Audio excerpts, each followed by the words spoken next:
Good evening, I'm Susan Olson, and I want to welcome everyone to the 2020 Vision Summer Conference. Thank you for joining us. Just a few reminders as we get started. Please mute yourself. If you would like to speak during the meeting, please remember to unmute. This meeting is being recorded for the benefit of members that were unable to attend this evening. If at any time during the meeting you have a question that is not related to the topic currently being discussed, you may put that question in the chat. If we don't get to your question this evening, the chat is being captured and questions will be answered in future editions of the weekly COVID email or at future meetings. Please be advised, if time permits, we will have a question and answer period at the end of the meeting. Also, at the conclusion of tonight's meeting, we will have a drawing for a $100 Fred Meyer gift card and a $100 PSC store gift card. You were all entered in the drawing when you registered for tonight's meeting. You must be present to win, so stick around to the end of this meeting. Again, welcome to the 2020 Vision Summer Conference. Between now and July 31st, we have many things planned. If you have not registered, please do so on the registration link you were sent. The schedule for the next week's sessions include Monday, Diversity and Inclusion, Tuesday, the Department of Retirement Systems, Wednesday, Department of Health, Thursday, some exclusive member benefits, and on Friday, our keynote speaker, Justin Patton. Once again, I'm Susan Olson. I'm a SPED paraeducator in the Deer Park School District and the Zone 2 Director. Tom? A warehouseman with the Moses Lake School District, and I am the Zone 3 Director. Rich?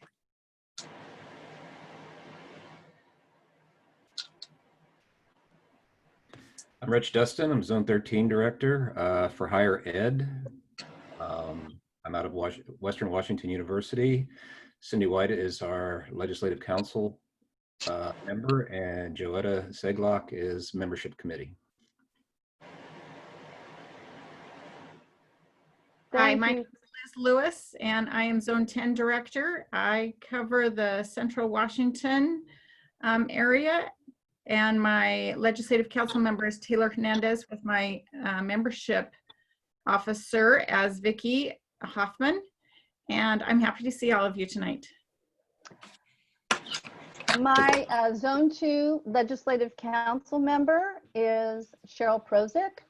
The Assistant Legislative Council is Linda Ford, and my membership leader for Zone 2 is Mike Rathbone. Next slide, please. Our awesome PSC staff support within our region, and with us on this meeting tonight are from the membership department, Jeffrey Kruk. From communications, Lauren Getson, our member engagement specialist, Chris Mobley, and Ray Trevino. Ray is not with us this evening. Our regional office coordinator, Deborah Nutt. Our field reps, Terry Wells, Rosemary Trowbridge, and Cami Hokema. IT support is Robin Avery and Jennifer McMaster. And our administrative support is Jody Davison. I want to thank our PSC staff for being here tonight and for the amazing work they do on our behalf every day. It is much appreciated. Thank you. To offer additional layers of support to PSC members, the state is split into 5 regions. Those regions are the Tri-Cities, Spokane Northeast region, Vancouver, Auburn, and Northwest Washington. But don't worry, we still have our zones. zones within our region, and the chapters in each of those zones are listed here on the screen. There's Zone 2, Zone 3. Zone 10 has the 3 Wenatchee chapters, and Zone 13 is the Eastern Washington University chapter. Just a reminder before we get going, this meeting is being recorded. Hey, Tom, you want to talk about zone council meetings? Sure. By PSE bylaws, the zone council shall consist of the zone director, all chapter presidents. However, each chapter president may be presented on the zone council by a designee of their choosing. The zone council may make recommendations to the board of directors through the zone director. What is the goal of these meetings? The goal of the meetings is to better the relationship between the chapters and to better the communication from the chapters to the board of directors. Online meetings, if you since the beginning of COVID, online meetings have become the wave of the future for us. And we hope that we'll see many more people joining in.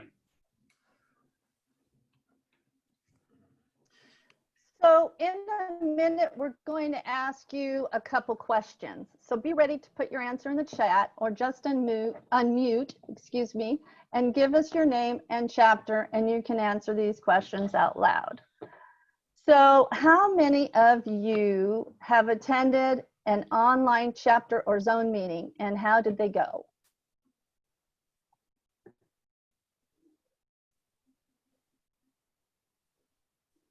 So Mike Rathbone, did you have an idea?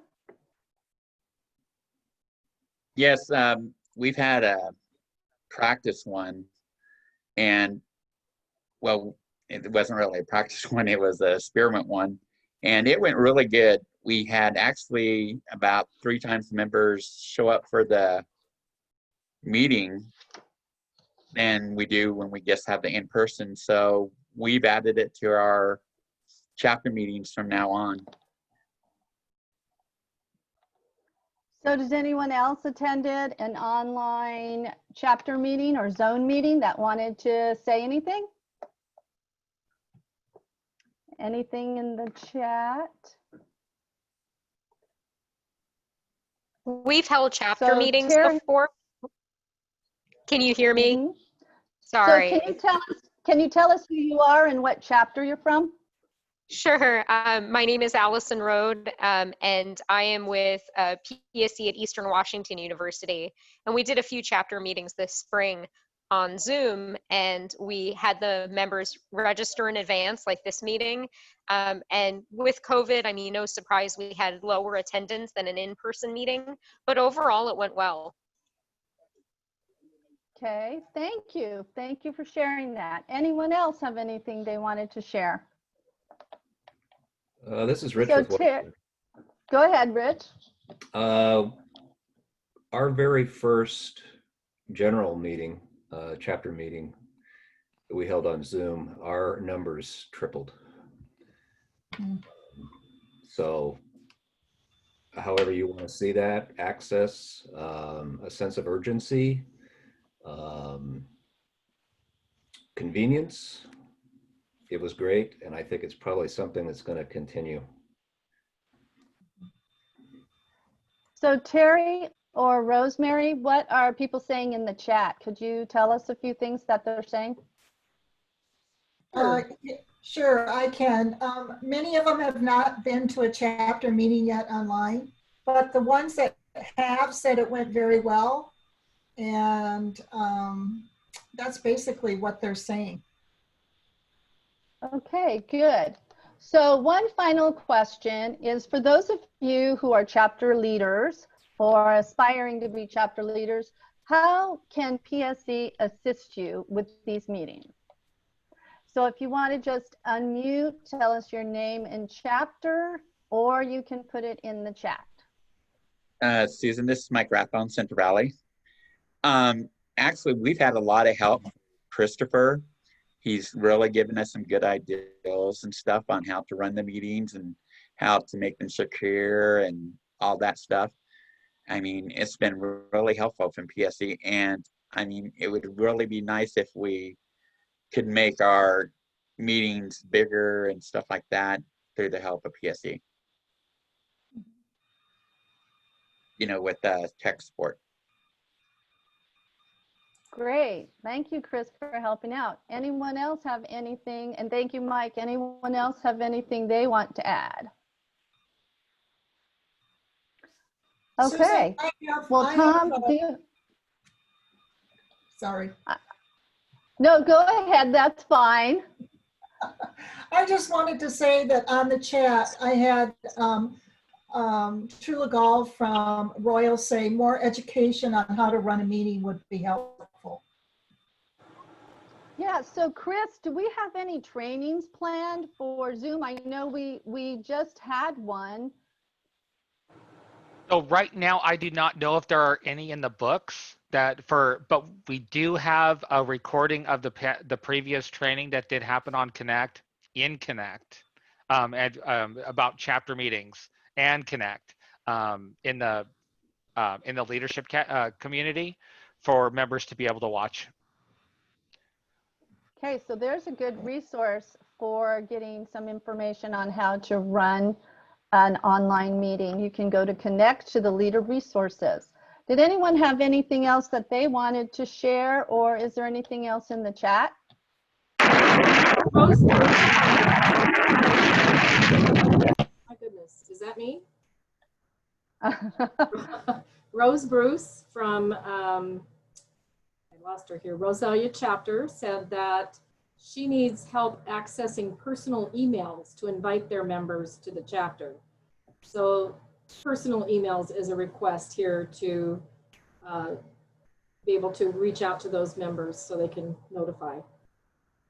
And that is actually very easy for you to be able to do because we have that on the membership portal. And all we need to do is show you where to do that. And I don't know if we're going to have any training on that today, but there's ways for chapter leaders to be able to go onto the membership portal and look up the members and the contact information of the members in their chapter.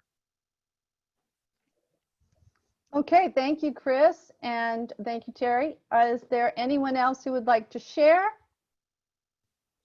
If not, we're moving on. Tom, do you have some items you want to discuss? We want to talk about trainings for leaders and members at large. And the thought here is that things that are going to make you better at serving the members, your members. We want to know about the bargaining schedule and how we might be able to assist you. You know, the Blue Out campaigns and that kind of thing.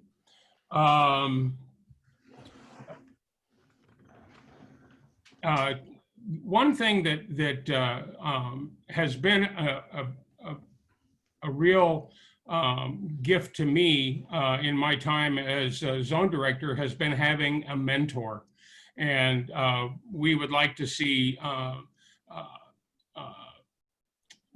mentors at the chapter level helping new officers gain a footing and understanding of what's going on,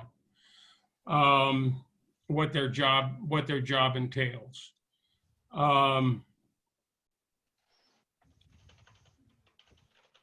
And then also, it's a platform for disseminating information to the zone director so that he can bring it to the zone meeting, the board of directors meetings.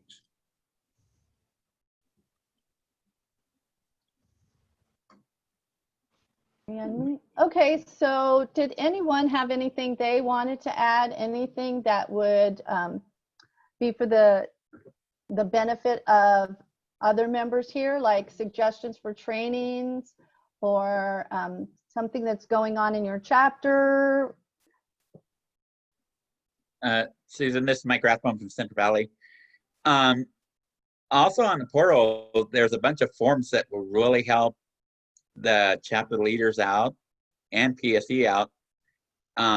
It's forms to help keep track of the members and stuff. And also on there, you can get all the information about your members and you can get in contact with them. And so we've been sending emails out and, you know, just trying to keep in communication with them even during this COVID thing, just so that our membership will stay up. That's a great idea. And weren't you the one who was telling me that there's a script on the portal for the new employee orientation, which we're going to talk about in a little bit, but you were saying that you thought it was a really good script and you personalized it for your specific chapter, and there was a form on there talking about your specific chapter bargaining wins. Yes. Yeah, we filled it out. We got together as a board and went back for the last 20 years and got all the big wins that our chapters have had during bargaining and stuff, and we put them all on paper. And we got a script that really helps out. That way you're not sitting there and all of a sudden you're going, you know, and, Yeah. you know, the main thing is making it personal and letting them know that you care. I mean, we got a member in the HR department that helps us because she does the training, you know, and the benefits and everything. She tells them all about it and stuff. And then we get a list of who didn't sign and who did sign. And we, if they did sign, we send our building reps out to talk to them, you know, and welcome them in with the packet and everything. And if they didn't sign, one of our board will go and talk to these people individually and let them know more about the union. And it's really helpful. I think we're at like 93%, Chris, something like that. Right in the 90s. Great. Susan, we have a raised hand for Denise Kornstrom to ask a question, I believe. Great. Go ahead, Denise. You need to unmute, please.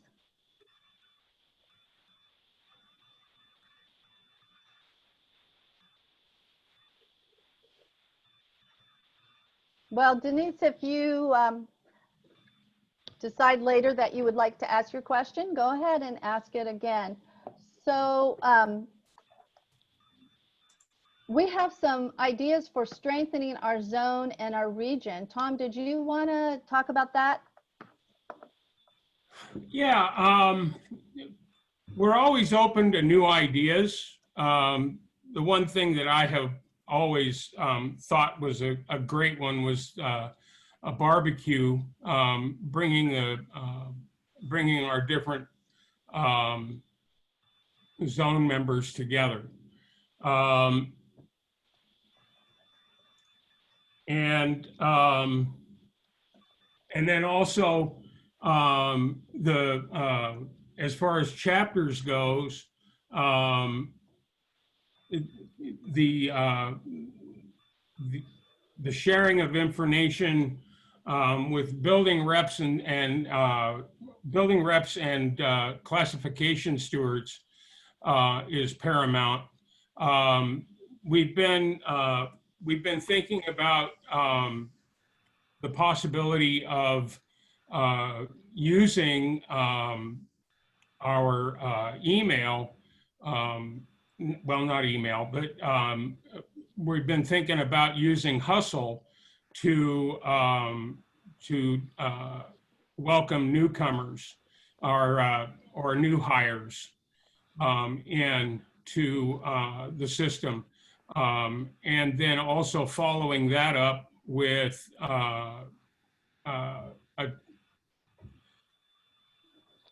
a message to the building rep, helping increase the access of members to new people coming in.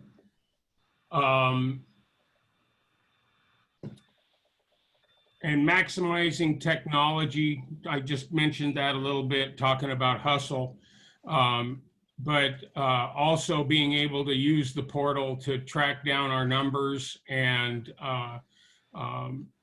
get right information to the state level, indicating what our numbers are.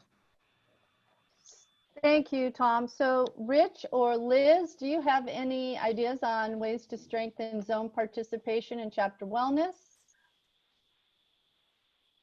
Building stewards or utilizing ad hoc committees?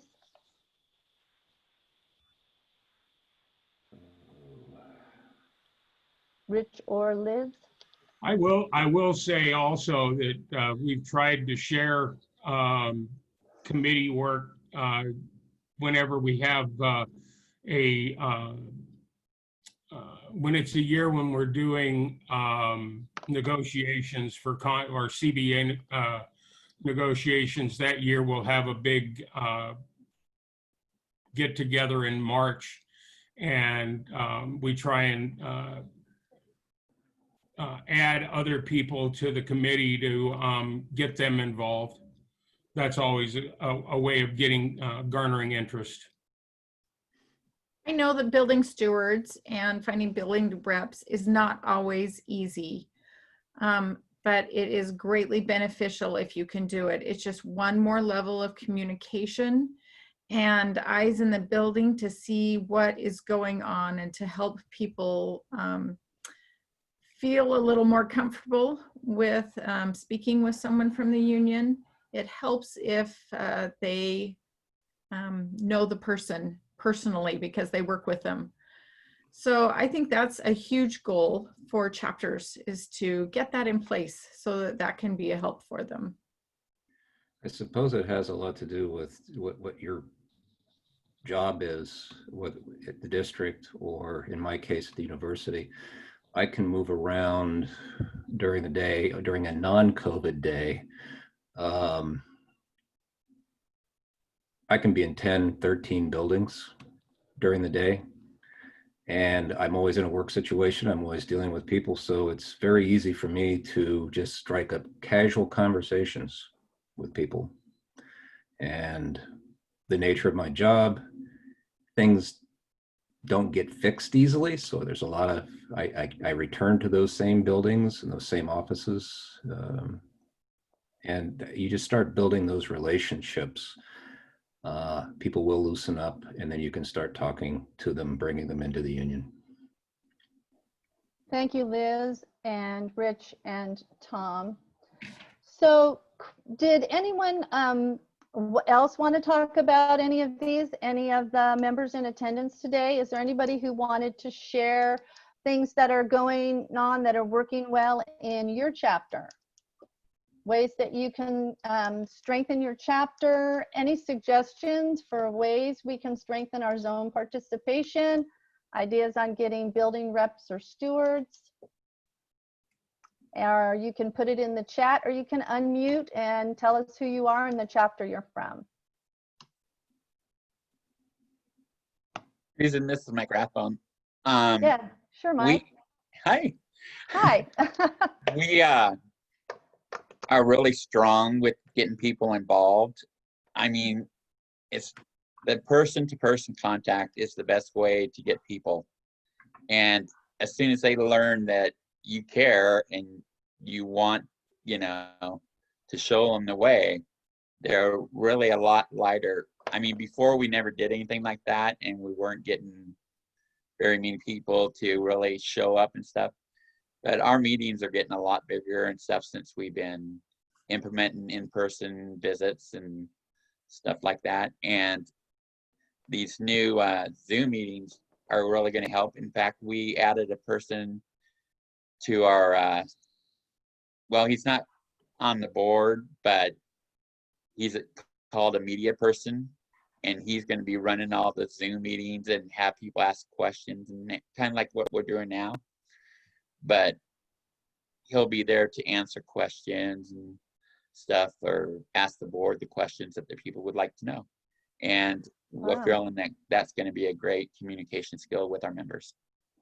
I think that's a great idea. Thank you for sharing that, Mike. I appreciate it. I also heard an idea earlier this week that, did you guys know that you can amend your bylaws to include a zone council meeting representative, someone that will go to all the zone meetings and zone trainings and then come back to chapter and report on or share what they learned at those meetings? And this way you make sure that you always have someone in attendance at the zone meetings and zone trainings, and so you don't miss out on stuff. And I thought that was a really great idea as well.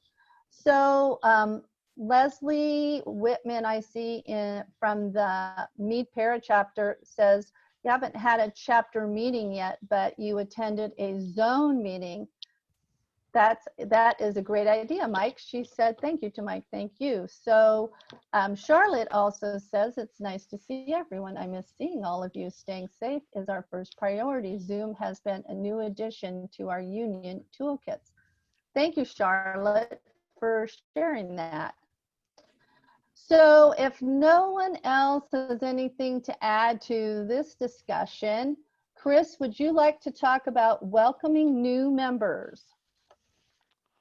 I would love to.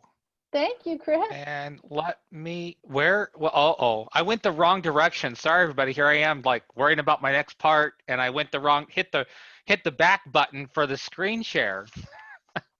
So I would like to ask everybody a quick question real quick before I get started into the welcoming new hires section.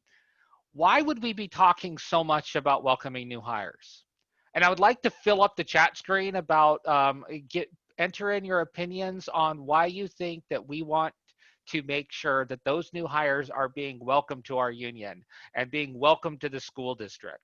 As that's one of the things that we have been talking about nonstop for the past 2 or 3 years as an important piece for our to keep our union strength. And I would just like to see what everybody is thinking about and why we do that. Chris, this yes. is Mike. I can answer that. It's because it's important, because that's the only way you're going to keep your membership count up, because now the people have the options of opting in or out. And so it's really important to make these communications and make these meetings and get them involved so that they feel like the union's good for them.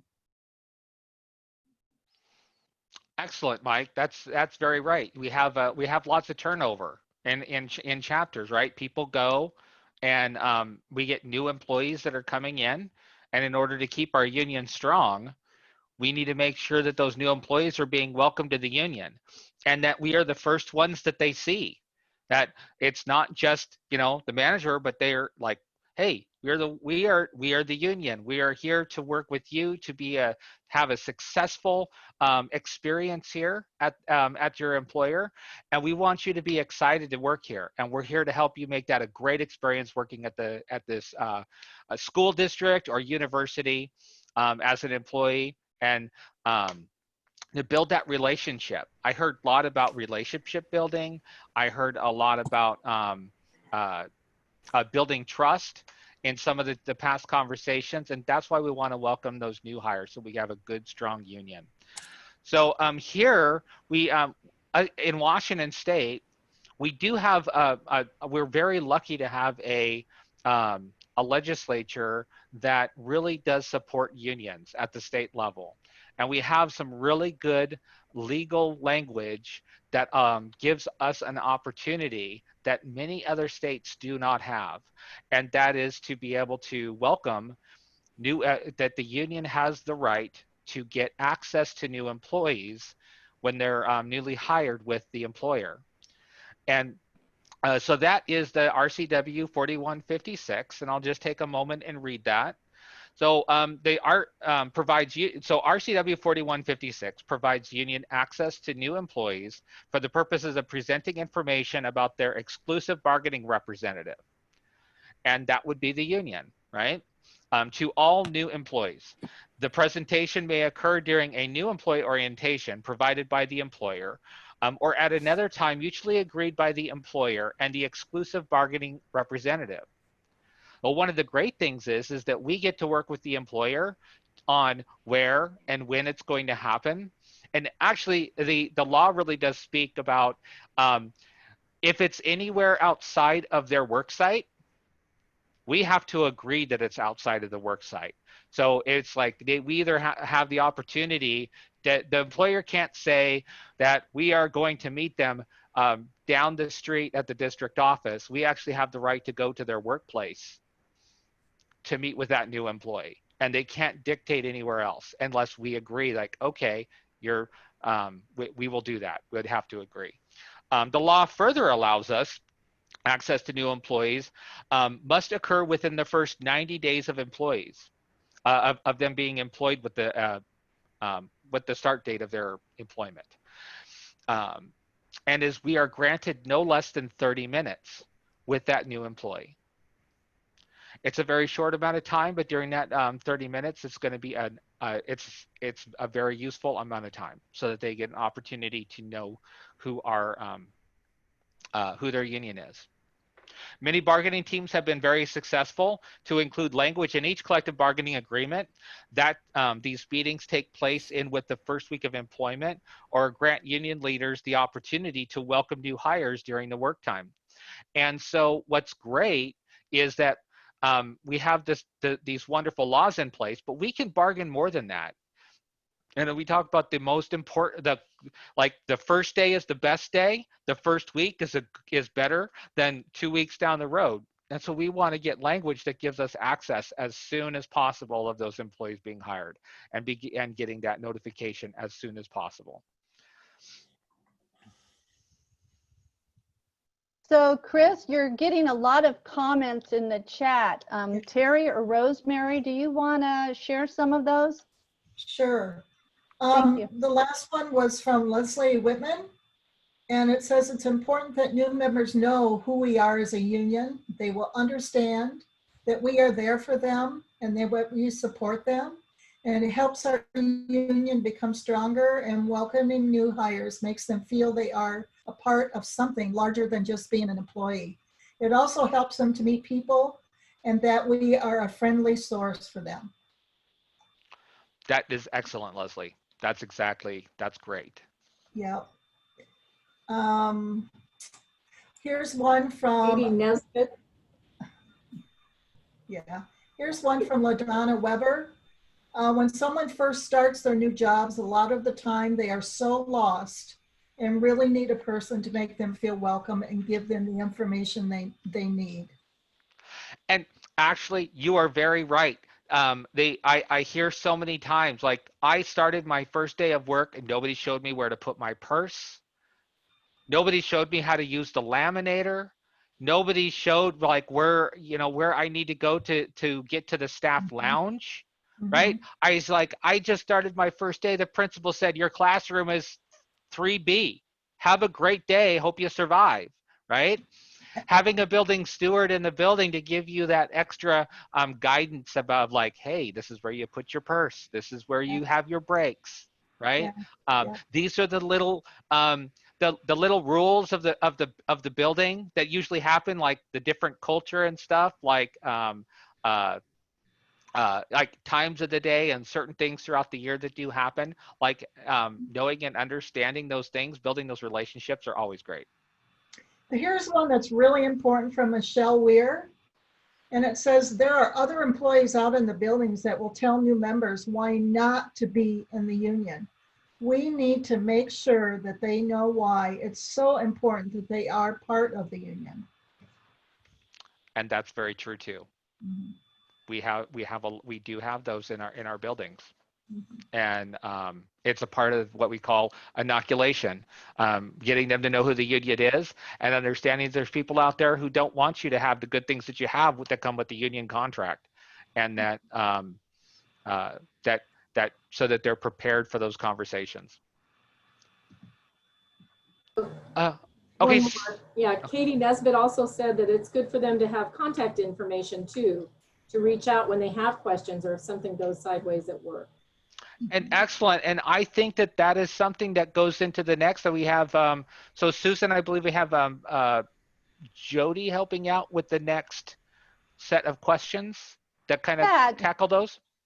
Yeah, Jody Conrad, the Zone 3 membership leader, is going to talk about some leader best practices. Jody? So Jody said in the chat room that she's lost her sound and I'm trying to reach out to her to help her reconnect. Can we come back to that?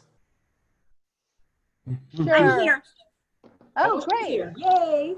Okay, I'm go back. ahead. Go ahead, Jody. Hey, yeah, so what Chris was talking about with the new hires, it says some of our questions that we need to ask are, can you tell us about some of the best practices? So what's working in the chat in your chapter?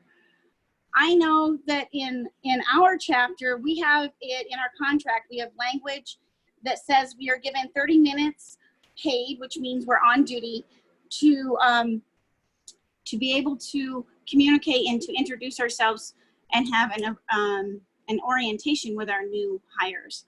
And that is language that we put in the contract to help us to make sure that we are able to greet those that we need to be greeted. Some of you may have other ideas and other things that may be working for you. Hopefully everything's moving forward in that sense. We also have a question of how are you receiving notification, new hire, retire, and terminations, and how is that being sent to PSC membership in a timely manner? Well, in our district, what we like to do is we have ours sent through, the HR department sends us through an email that is from Talented, and they let us know well, actually who they let know is the presidents, and we're trying to get them to send it to the membership officer. Any of our new hires that are coming in. Right now, we are having a few glitches every once in a while, but we're moving forward. So what we'd like to do is we take either a screenshot of the paperwork that is filled out, and then we take that and send that in an email to the PSE. Or what we do is we also have some chapters have the availability to have a tablet or Chromebook, which allows them to do an electrical signing. And then that is automatically sent over to the PSC office, the head office, the state office, so that they have notification of it. What do you need so that, what do you need so that you continue to see success, or what items may be helpful to help you moving forward? And what we would like to see, since COVID has happened, it's kind of really difficult to do a lot of the person-to-person contact, which of course we all love to be able to do, to talk and visit and chat and let them know about what we have to offer and how we want to bring them into our family, into our fold, and better their lives and the futures of others. But there seems to be some technology barriers, such as knowing how to access the technology to get there, not knowing how to use some of the technology that's out. And a lot of times I'm thinking we can use some of our trainings that we get through PSC, and that might help us with that. But there's also been a few little gaps when it comes to the updating of data, such as our membership list. We need to make sure that those are current, and we're having a little issue with those. And the other thing that I was informed was something that we might want to make sure we have is that our information is current. So when we give out to our new hires and our people, that whoever is handling the membership side of your chapter, that they we know who's handling it. If it's not one person or the other, we have everybody on the same page doing it. And we want to make sure that the new hires know how to contact that person. Maybe their personal email, what departments they work in, what buildings they're in. And then what we've done in our chapter, which helps us, and I hope it will help others if they try to do it, is when you have the new hire in the packet, you have a form that has who your chapter president is and who all your information, the important people are, the people that can give you the information that you need, your leaders. That information's there, plus your membership officers, plus your zone directors, those things, so that you know where to go for the information you need. Okay, thank you, Jody. I see we have a lot of chapter presidents on the meeting tonight. Do any of you have anything you would like to add? You can unmute and tell us who you are, or you can put it in the chat. I'm Terry Swartz, and I'm the president from Ritzville. Since we've been in COVID, I feel that our team is a lot tighter. We do a lot more texting. We're more in connect with everybody, because we've worked throughout the whole thing doing lunches, and it was just the paras, and we helped in the office. We've helped with the teachers, and we've had a lot of good communication with each other. Great, thank you for sharing that. Anyone else? Okay, well, thank you for sharing that. So, Mike Rathbone, did you have something you wanted to share? Yes, I believe that it's really important to keep the membership up and let PSE know, because on Connect, under leaders tools and forms, there's forms that really need to be filled out so that we can keep accurate membership numbers. I mean, we're kind of low in zone 2 right now, but I think the biggest problem is that the leaders and the membership people aren't filling out these forms. And so if you could talk to your membership people and maybe show them, if you have any questions, I'll put my number and stuff on the chat so that you can call me and I can walk you guys through how to get these forms and the forms that need to be filled out. But it's really important that we start filling out these forms. Thank you, Mike.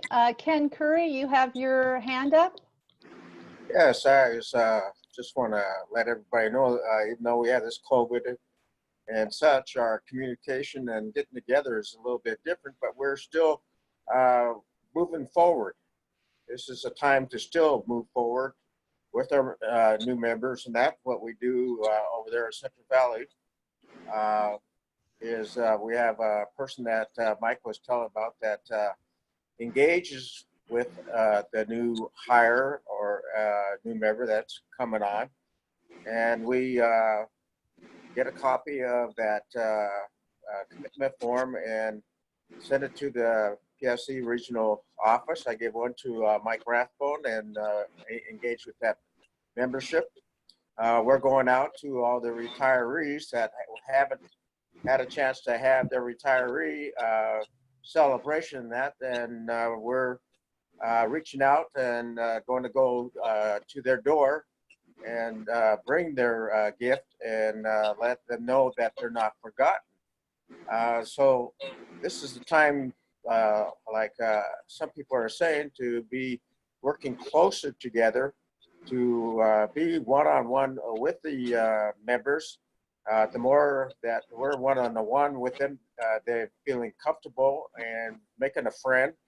And the more you're engaged with them, and the more knowledge they have, the better understanding they have to want to be a participant in their union, in the chapter, where they find out that some of these things happen from the people that were here before us, and we just handed it off to the next people.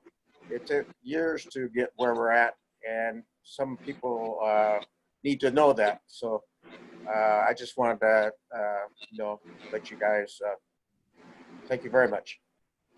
Thank you, Ken. That's a very important point. We've worked hard for the things we have in our contract, and some people who are new employees don't realize how long it may have taken us to negotiate those things and how hard fought they were. So that's a very good point to educate our members on those things that we have. So Tom, I see you, did you have something you wanted to share?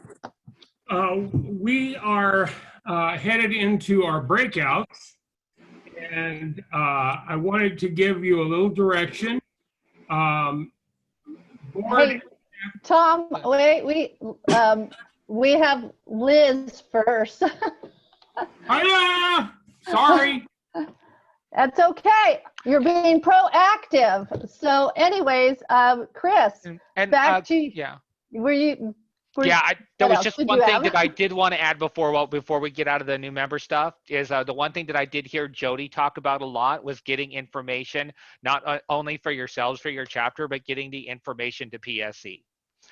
The membership database that we hold is your main point about having the information of who your new members are, who your new employees are, who the members are, and who your members are, who your new employees are that you need to welcome to the union. Those who have retired or resigned, we need to know who those are when you get those notifications. If you don't understand how that chain of communication to make sure PSE gets those information, please contact your field representative or your member engagement specialist or your zone director, your membership officer to ask them, like, what do I do with this information? We need to get that to our membership department to ensure that we have a correct database system so that we're not running after new employees, because sometimes we get notified about new employees who only work for 3 weeks and then they're gone. And we're chasing a new employee in the system because we don't know that they're no longer there. And so we want to make sure that we're being as efficient as we can. We know who our members are. We also want to know if someone has decided that has told you, because it's going to happen. There are people out there who don't want to join the union. We need to know if those people don't want to join, so that we can take them off of what's called the potential member list, so that we're no longer coming to you saying this person hasn't been welcomed to the union yet and we need to talk to them. So we want to report back all the conversations that you've had with those new employees, so we know that you've had those conversations and that we won't go back to you and say, hey, this person's a new employee, we haven't we need to make sure we welcome them. They'll be taken off of the list if they don't want to join. All right, thank you, Chris, and thank you everyone for sharing. So Liz, can you please share some information about member retention and chapter audits? Bet. We talked a little bit this last couple of minutes about member records and the importance that those records all match. And I'm sure we've all had the opportunity to see how records don't match sometimes. So I've helped a couple chapters with these audits, and we're not talking financial audits, we're talking membership records audits. And PSC does an audit 3 times a year to help with this, but you can also help PSC by doing chapter audits. And it takes a little bit of time the first time around, but once you've done it once and got your records cleaned up, it's easier from there on out. But you can have one person with a portal list of members. You can have one person with a list from the state office that you can get from your field rep. You can have a list from your district and then your own personal chapter list. And you just go one by one through the names to make sure that they all match. And when you find discrepancies, please reach out to the state and they can help those up. And it takes a little bit of detective work sometimes, but it's worth it in the end. Just like Jody and Mike and Chris all said, clean records is very helpful to yourself, to the district, and to the state. And Chris is going to mention some ways and other methods that we can reach out. So with welcoming new employees and talking to members, one of the best ways that we always talk about is the face-to-face conversations, right? We want to get to know the employees, and we want to have create that personal connection. We see a lot. It's like, I know it's a lot easier to send an email or slip something into a member's mailbox, like, here's your membership form, you need to sign it. That's not the best way that we're going to get new members to sign up. We're going to get members to sign up by building a relationship with them. The number one success of any organization is having trust.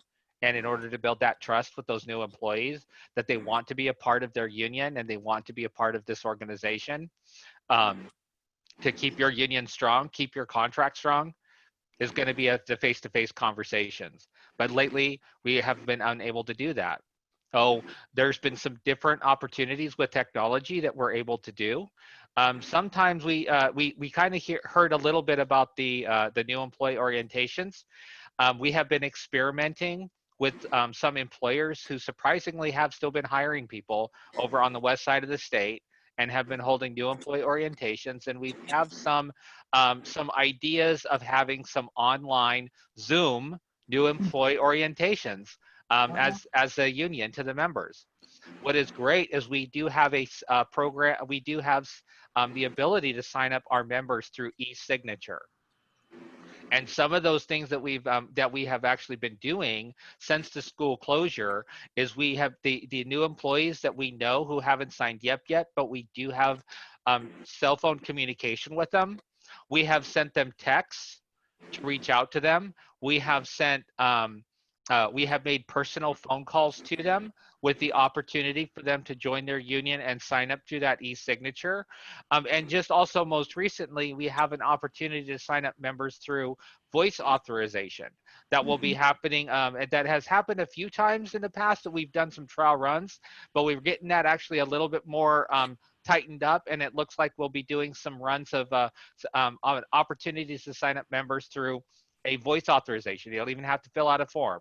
You can call them on the phone, have a good conversation with them, and then we kind of record, the legal jargon of what they need to do to join to be a part of the union. And once they say, yes, I want to, then they're a member of the union. We record that and keep that in our storage as their authorization.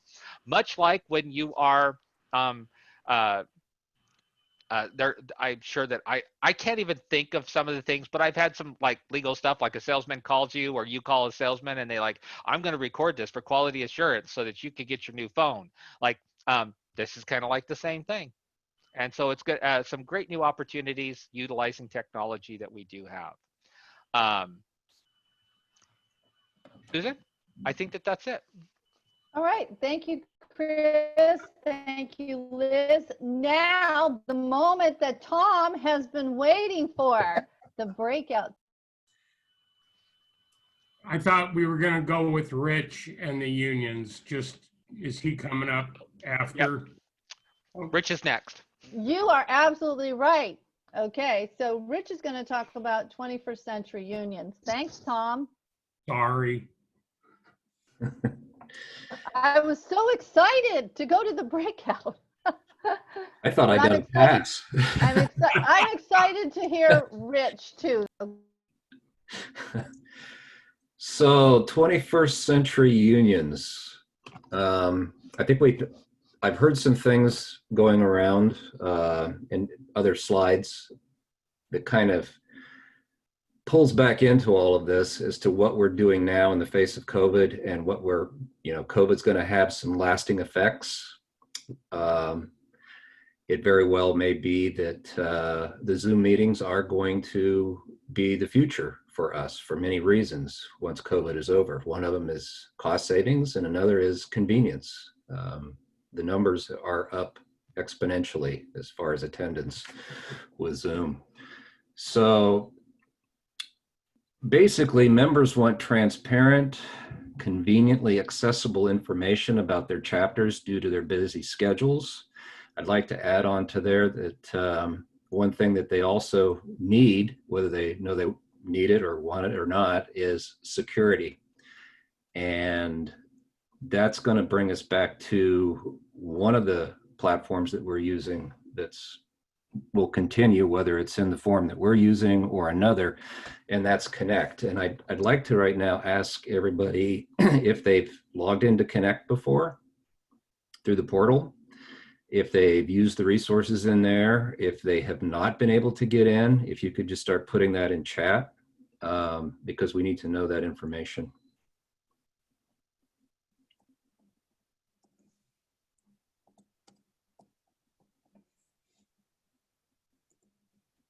Okay, thank you, Rich. It looks like people are responding. I'll let them run in a little bit here. Oh, that's cool. Whatever that was.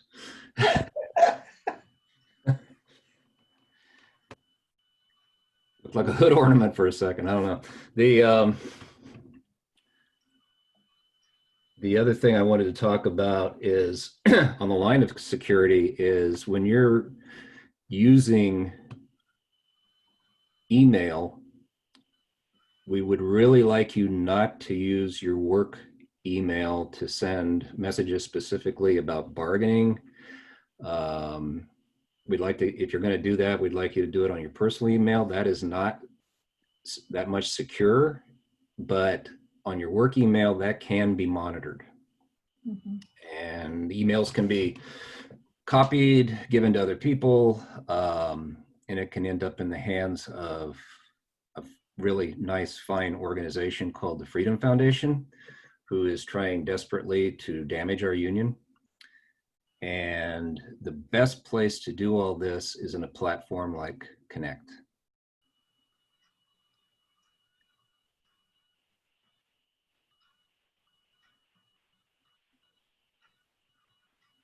So it looks like everybody's got a pretty good experience with it. I've seen a couple no's on here, but would the no's like to explain the difficulties they're getting in, or the fact that they didn't even know about Connect?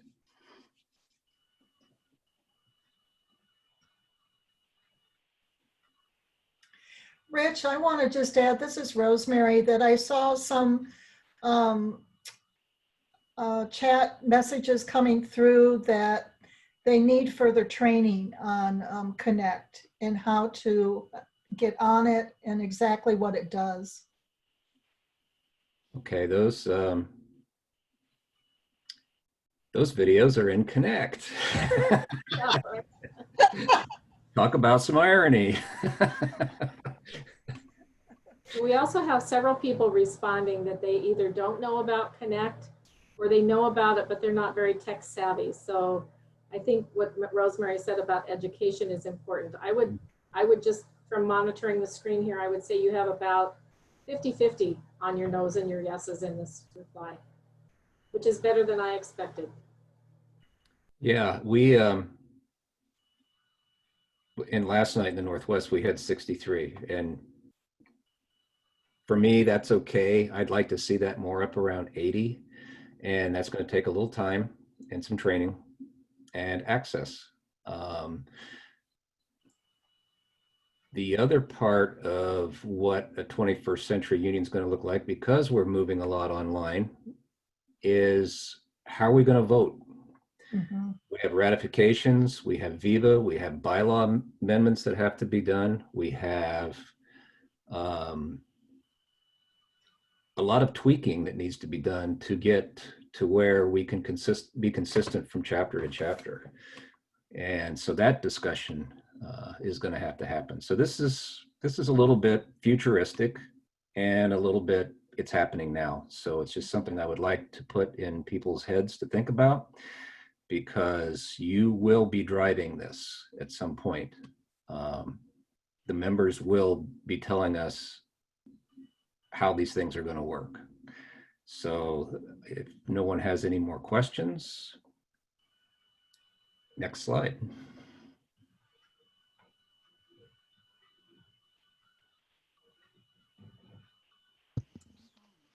Oh, speaking about training, yes. And I believe this is where Lauren is gonna Oh, go ahead, Susan. I'm sorry. Yeah. So just to pass on some information, we recently did have a training Tom Krabenhoff did on Connect. And yes, if you missed it, you can access it on Connect. And Zone 2 is really lucky because we have 2 Connect experts in our zone leadership team, Mike Rathbone and Cheryl Prozik. And I cannot speak for them, but I'm going to speak for them because I know for certain Mike will do this. Mike has put his information in the chat. If you have questions about Connect, you can reach out to Mike and he can help you out. And as well as I'm sure some of the other experts that you might have already in your chapter. So thank you, Rich. I appreciate that good information. So now, unless I'm wrong again, it's Tom and the breakout session. Thank you so much, Susan. We're going to break out into classification groups, and the board and staff will facilitate the breakout rooms. You will need to select a secretary, i.e. note taker, and who will give the report when we come back. This will last about 10 minutes, and there will be about, there'll be a couple of questions for you to discuss. So as we're returning back in, we would like to hear from each breakout group what your concerns were and how we can assist you. So who would like to present from each group? And if you would please, when you come on, unmute, state your name, chapter, and which groups have not come back yet. Oh, okay. I'll wait. Well, I'll finish explaining to you guys so you can get ready. So we just want to know which classification group you were with. So if you can, the person who was the secretary or note taker, if you want to get ready.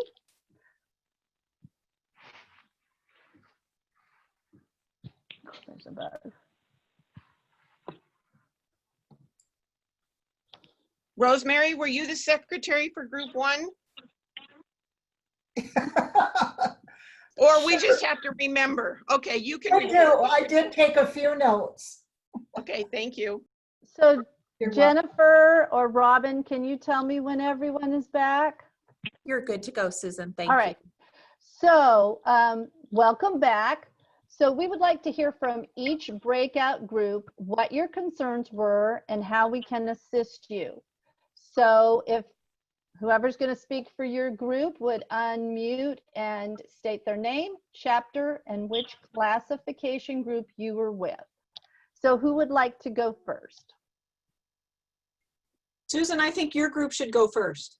Okay, Jody, that would be you then. So I am Jody Davison. I'm the executive assistant with PSE, and I was the note taker. Hold on, I'm sorry. You're going to hear pounding in the back.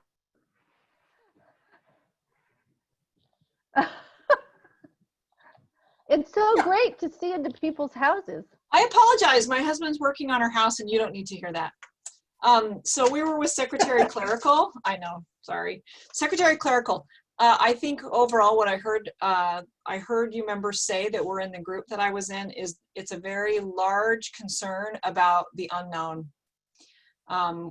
which to me is kind of what we've heard on some of these other meetings, that there's just not enough consistent messaging or information coming out of the districts to even give you a hint of what your work life is going to be like. And that's the biggest concern right now, is it's the unknown. We didn't have any specific asks, and there didn't seem to be a lot of concern for personal safety. The members in our group felt like they had the PPE that they needed.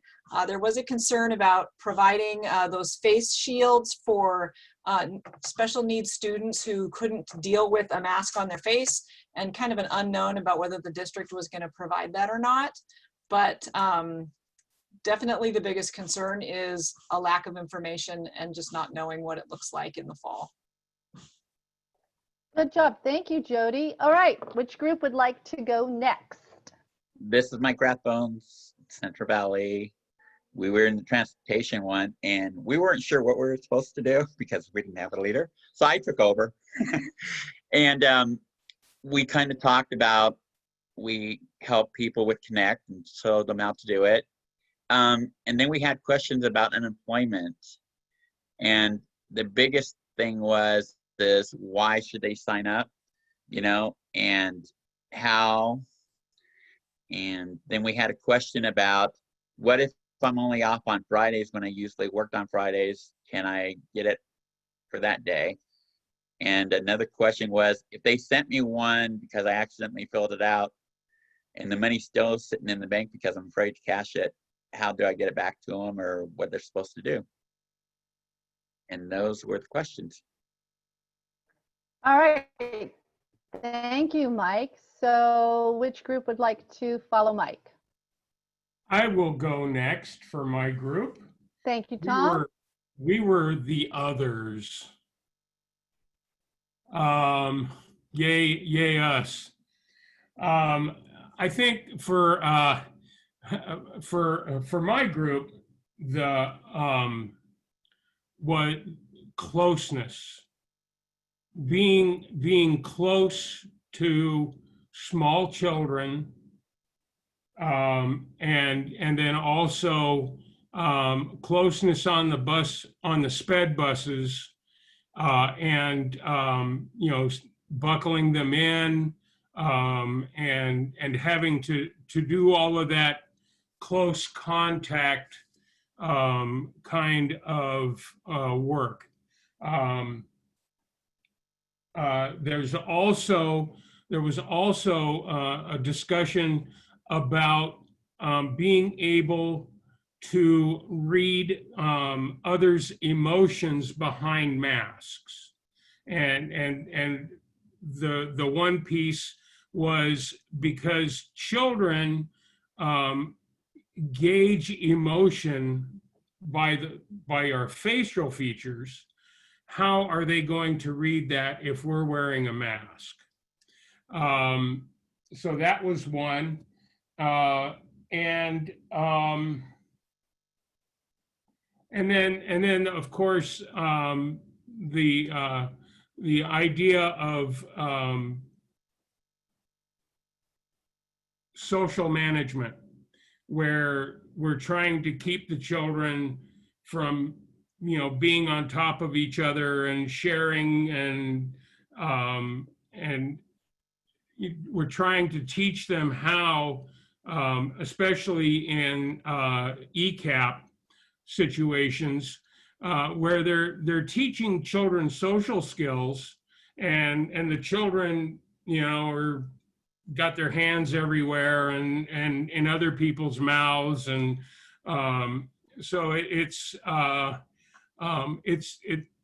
important that those considerations be taken. And I was thinking as we were listening, that I think one of the ways that is to be able to get outside for a few minutes and air out. You know, if you have that opportunity to take that opportunity to get outside and away from them, if you have that opportunity.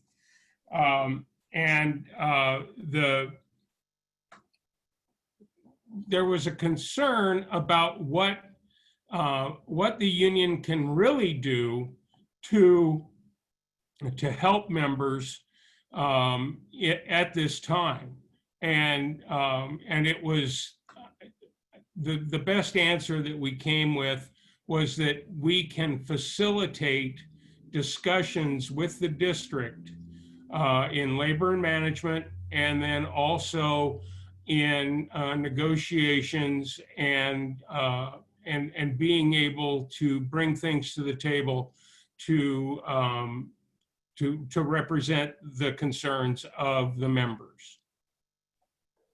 Thank you, Tom. So we want to be respectful of your time And this meeting was scheduled to end at 8 o'clock. So I'm going to just ask, is there any other group that really would like to report on what was discussed in their group before we move on? Susan, I would just like to talk very briefly about breakout room 1. Mike, I'm sorry I wasn't in transportation. I ended up in breakout room 1, so I apologize for that. But our concerns were over PPE, both students and staff. And we talked about the concern with the cleanliness. How are we going to keep those masks clean for those students? And it's our understanding that they have to be cleaned every 45 minutes to an hour. And so that's a big concern. We also talked about the facial features, the clear mask. In fact, somebody had the cutest mask for a student that had ears on it, and it was a clear mask, but it had ears. I think it was a dog. It was really cute. But anyway, that just real quickly, that's what we spoke about, and it was fun. Thank you. Thank you, Rosemary, and thank you everyone who shared what was in their breakout room. So Cheryl Perozic, the Zone 2 Legislative Council member, assisted by Lauren Getson, will now share some ways we are building a stronger voice while helping our members. Cheryl?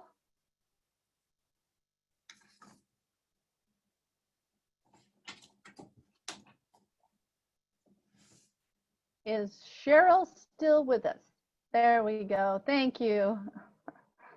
Are we ready? Yes, we're ready. Go. All right.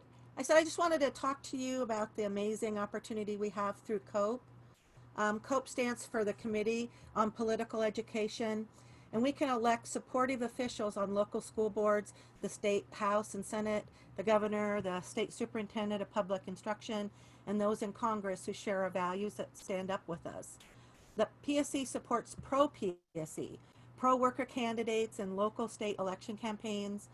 PSE is bipartisan, and it supports both Republicans and Democrats who support our issues. You and your chapter can help by contributing directly to COPE. I just wanted you to realize that your chapter can contribute through COPE as well as you individually. Through voluntarily monthly payroll contributions by our members, PSE is building a stronger voice which holds politicians accountable, using their voice to strengthen ours, helping us build political power to win strong contracts and better benefits, and to pass laws to protect students, our members, and our family. All COPE contributions go to PSE political accounts for use in local and state activities, and a portion would go to the SEIU PAC for use at the federal level. There's a lot of things that COPE money could be used for: contributions to candidates, voter registration efforts, member lobbying, get out the vote efforts. Funds are also used to introduce and pass legislation that promotes working people, union members, and their family. PSE classified portal under COPE using the update COPE contribution, and it's a big blue button at the bottom of your page. And there we go. And if you go to the COPE page, you get to see Cheryl. She's on the COPE page right there. So thank you, Cheryl. We appreciate you sharing that. Real briefly, Tom is going to share a little bit of information again. Lauren's going to help him out with the screen share on the Emergency Relief Fund. And then Rich and I also have something we wanted to say about the ERF. Tom? Thank you again, Susan. The Emergency Relief Program was created to provide emergency financial assistance to members in need due to catastrophic illness or disaster. Every year, nearly $25,000 is given to members who are out of sick leave or on sick leave and cannot pay their insurance premium. In addition, help is provided for damage to property caused by fire, flood, and if the member has no homeowners or property insurance.